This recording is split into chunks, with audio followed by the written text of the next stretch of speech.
story, and it is the ninth short story in your book, and the name of the short story is My Greatest Olympic Prize by J.S. Vance. We all know that Olympic prize is definitely a desirable thing to anyone, and it is a great achievement whenever an athlete performs well and get the Olympic prizes in the Olympic Games. But here J.S. Vance, he himself was a great athlete, and it is an autobiographical story. It is the experience of J.S. Vance himself, and he is an athlete in that Olympic Games. But his main intention of writing this story is different. It is only not about his achievement, but also the achievement of the Afro-African people who were neglected, who were insulted, who were abused by the whites. We all know, I hope that you have read Chief Shuttle's speech. In this story also, you have come to know that there is a clash between the whites and the blacks. Same thing we have found in this story, My Greatest Olympic Prize. Here, the author, J.S. Vance, tries to highlight the capabilities of the blacks who were neglected by their ruler, Hitler. J.S. Vance's only intention was not only to win the gold medal in the Olympic Games, but also show the strength, the capability, the stamina of the Afro-African people who were neglected by their ruler. That time their ruler was Hitler, and Hitler only wants that the whites will perform in the Olympic Games. But J.S. Vance was out of the track. He himself went to perform in the Olympic Games and easily qualified and won the gold medal. This journey, how he has won the gold medal in the Olympic Games, in the German Olympic Games, which was held in 1936, has been described in this short story, My Greatest Olympic Prize. Now the question may arise, why it has been called a Greatest Olympic Prize? Because J.S. Vance had won the gold medal. But what he had won? He had won the heart of the Afro-African people. He was able to show the capability of the blacks. He was able to get a friend, a German friend whose name was Lajlong, who was also an athlete in that game. But he had got such a good and kind friend in the form of Lajlong. That's why by considering all these things, his Olympic prize had become a Greatest Olympic Prize. That's why J.S. Vance has given the title of the short story is My Greatest Olympic Prize. Okay? Now, I have already discussed that it is a story about an athlete. It is a story about the struggle of the Afro-African people. And Jesuin is the representative of them. How without the help of the government, without the help of their ruler or leader, how an athlete has gone at his own cost and how he is performing. No one was there to support him. But instead of this, he performed well. He won his battle. That means the battle to show the capability, the stamina of the blacks to the whites. He has become successful. Okay. Now, open your book, page number 103.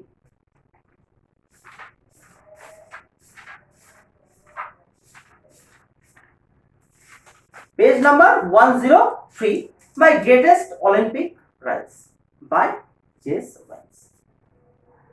It was the summer of 1936. The Olympic Games were being held in Berlin because Hitler childishly insisted that his performance here refers to the whites only, were members of a master race. Nationalistic feelings were at all time high. The narrator started to tell. It was a summer, and you all know that Olympic Games is organized by the Association of Olympics, and every session its place has been changed. Same like the World Cup of ICC World Cup. Suppose if this year India, then next year England. Suppose in coming there is another World Cup which will be held in England. So the place has been changed with every session of Olympic Games. But this time the Olympic Games was to be held in Berlin, Germany. And the year was 1936. And look here, there is a name. The name is Hitler. We all know, we are very much aware about the name of Hitler. He was very much cruel. He was very much tyrant ruler.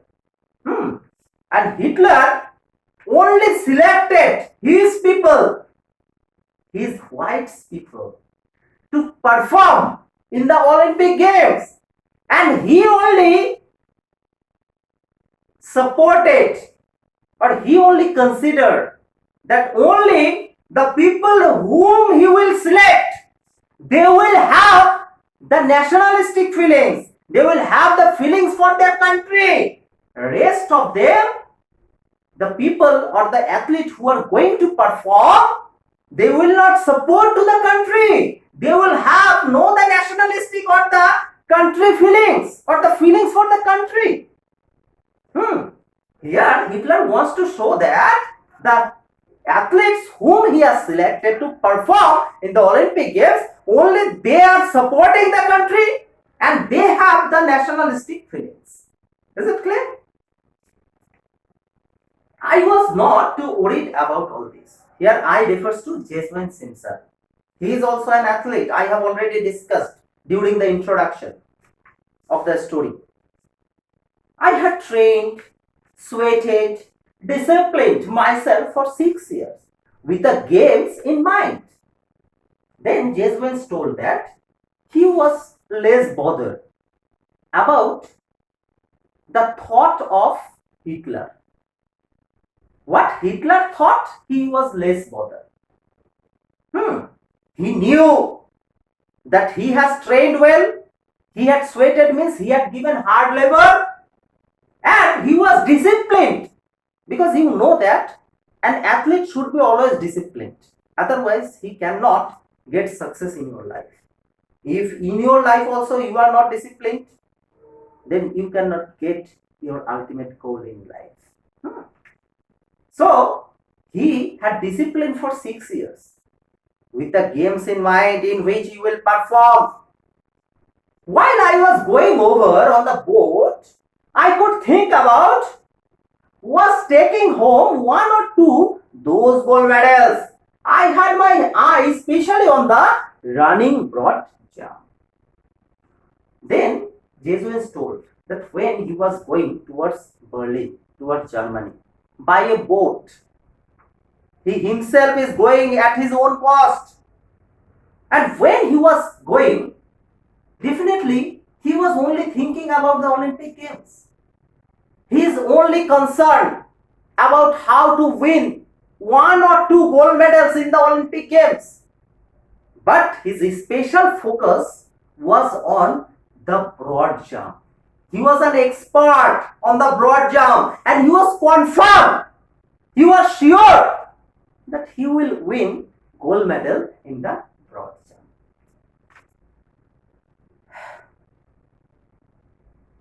A year before, as a sophomore at Ohio State University, I had set the world's records of 26 feet 8 to 1 4 inches. Everyone kind of expected me to win that Olympic event hands down. Then Jesuits told or mentioned about one of his records.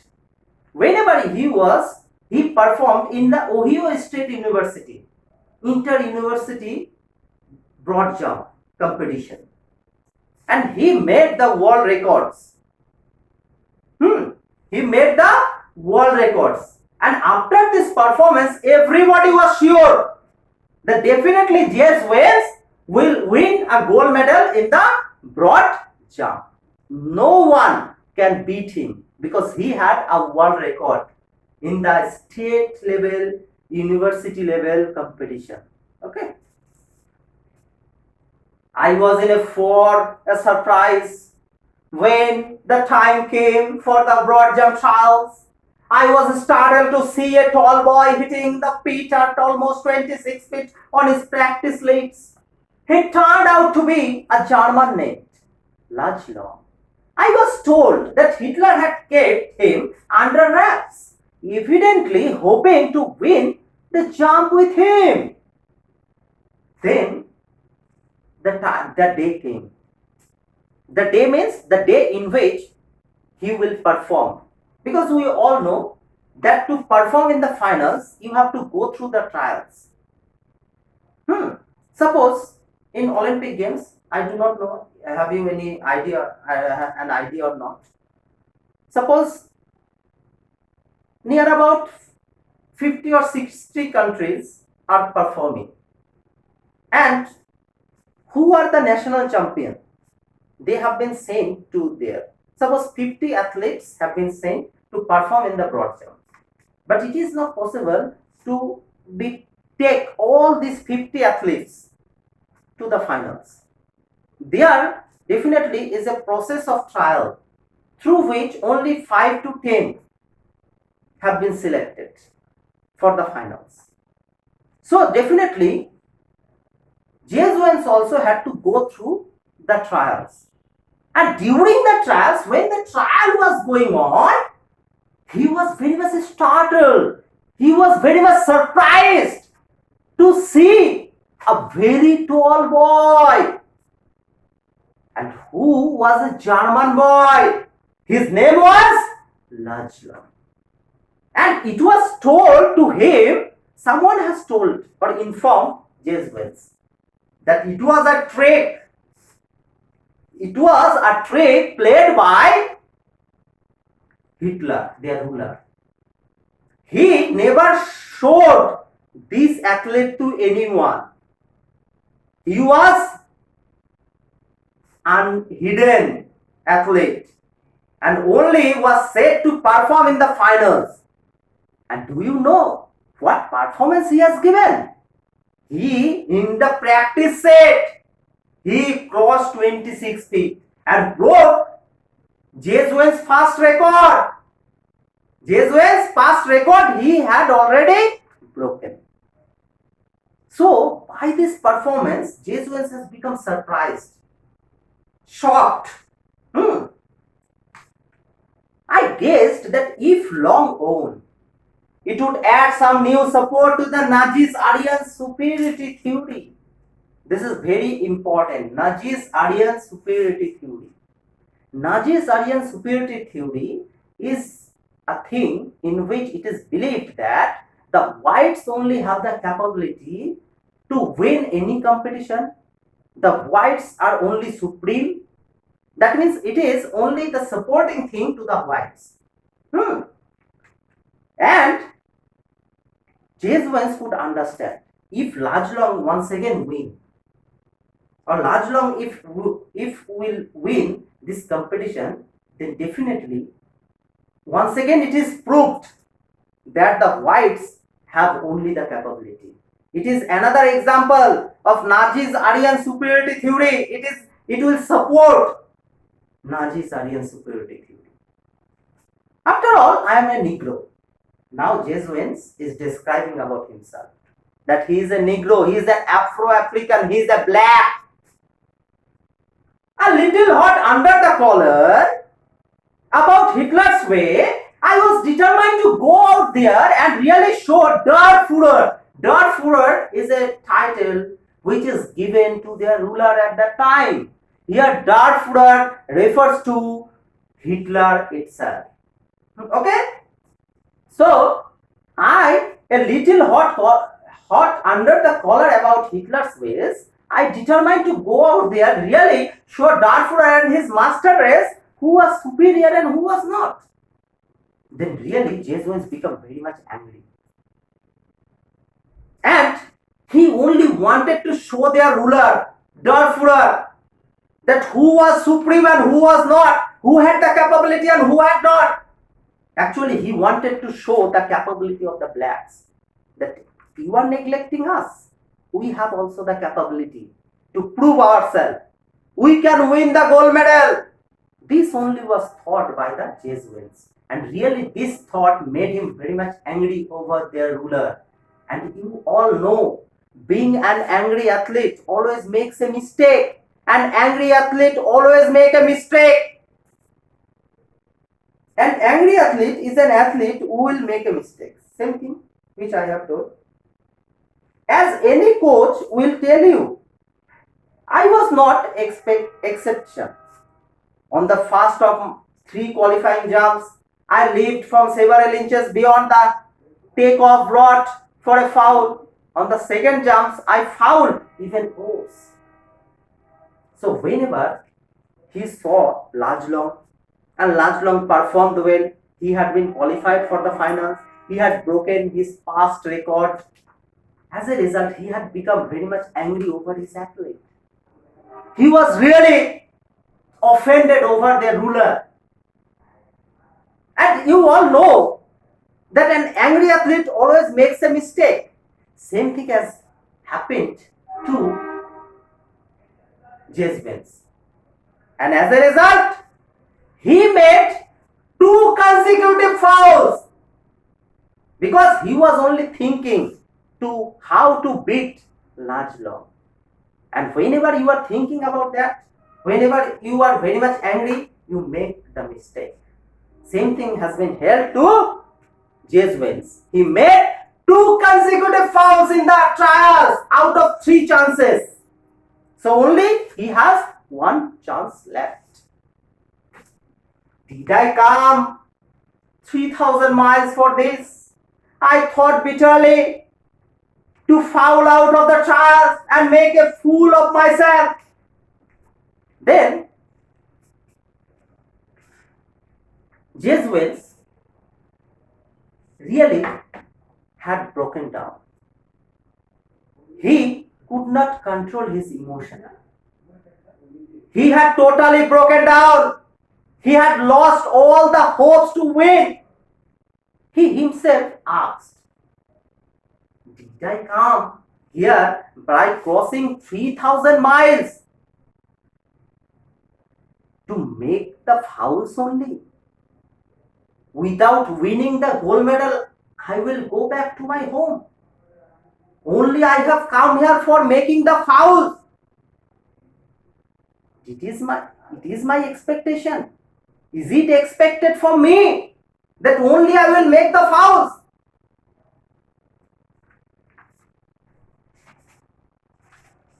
Walking a few years from the pit, I kicked disgustedly at the dirt. Suddenly I felt a hand on my shoulder. I turned, looked into the friendly blue eyes of the tall German broad jumper. Then Jeswins walked a few years.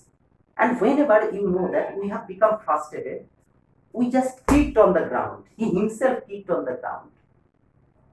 Then suddenly he felt that someone had come and patted on his back in that way. Whenever he turned back, he saw that it was Large Long, the tall boy, who had come to talk to him. He had easily qualified for the finals on his first attempt. And he had easily qualified. Instead of this, he came forward in a friendly way and started to pat on his back and started to talk to him. He offered me a firm handshake. This is a technique of a friend. How friendly he was, this is expected from him. Jeswins, hello, I am Large Long. I don't think we have met. He spoke English well, though with a German twist to it. Then he started to talk to Jeswins. And Jeswins told that we think that we have not met with each other. His English was very nice, but it had a German tone. Glad to meet you, I said. Then, trying to hide my nervousness, I added, how are you? Then Jeswins told that, glad to meet you. I am very happy to meet you. And really, Jeswins, being an athlete, he did not want to show his nervous to another or his just another athlete. He does not want to show his nervousness. He did not want to show him, or he did not want to give a hint of what is going on in his mind. He was very much nervous. He was very much angry over his ruler, Hitler. He only wants to show that he is too much friendly. He is very much well to Large Long. But Large Long, being an experienced athlete, he could understand everything. So he came forward and started to be free, started to be frank with him. So that's all today. Up to that, rest of the story we will discuss in my next class. Hope all of you are fine and you have understood the story up to that, the background, the introduction of the short story. Whenever you will go through this video, you can understand everything. Okay? So stay home, stay safe. Bye.